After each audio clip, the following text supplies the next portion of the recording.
We have finished the first day of the evacuation of the Endius. The operation has gone well, and according to the plan, we have disembarked 94 people of 19 nationalities. Natapos na ang unang araw ng evacuation at repatriation ng mga pasahero mula sa MV Hondius kasunod ng pagkalat ng sakit na hantavirus. Batay sa pinakahuling ulat ng Spanish Health Ministry, nakapagtala na ng chartered flights ang mga bansang France, Canada, the Netherlands, United Kingdom, Ireland at Turkey. Samantala, inaasahan ng darating ang mga eroplano ng Amerika, Australia at isa pang flight mula sa the Netherlands. Ngunit ayon sa WHO, maiiwan ang 30 crew ng barko para maihatid ito sa the Netherlands kung saan i-disinfect ang barko. Ang MV Hondius ay isang Dutch flag expedition vessel.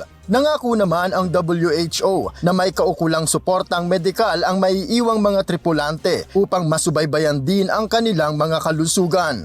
The plan is for another health professional to board the boat. We believe it will be a nurse from the Netherlands to support the 30 remaining crew who will travel on to the Netherlands, which will take a few more days.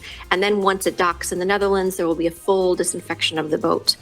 Nadala na rin sa mainland Spain ang 14 na Spanish nationals sakay ng Ehersito Air mula sa barko. Nadala na sa Gomez Ula Central Defense Hospital ang 14 na Spanish passengers.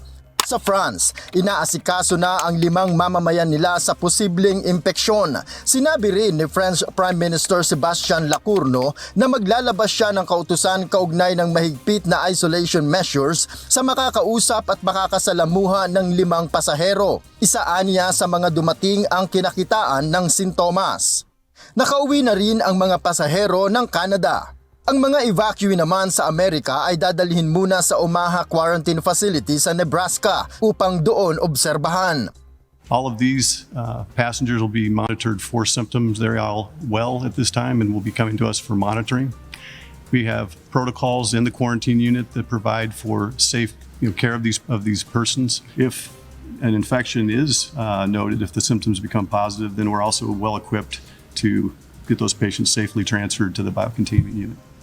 Samantala, sa United Kingdom, kinailangang mag-parachute ng isang British Emergency Medical Team para puntahan ang isang pasahero na nakatira sa Tristan da Cunha na nagpahayag ng sintomas ng hantavirus. Ang 2 Singaporean naman na naunang napaulat na nakaranas ng sintomas ay napatunayan na sa lab test na negative sa hantavirus. Ayon kay WHO Director General Dr. Tedros Adhanom, pinapayuhan nila ang mga bumabang pasahero na kung maaari ay mag-quarantine muna ng 6 na linggo na siyang incubation period ng virus. Aniya, hanggat maaari sana ay tapusin ang 42 days na quarantine period. Subalit nasa mga bansa na rin kung ano ang kanilang protocol para maiwasan ang pagkalat ng hantavirus sa kani-kanilang bansa. Our advice is clear. Starting from May 10, 42 days with active follow-up, 42 days of quarantine. But it could be in a facility or at home. Of course, countries, we advise them, but at the end of the day, we don't impose. Countries follow their national guidelines. That may have risks, but of course, we don't force them. Noel Poliarco, UNTV News and Rescue.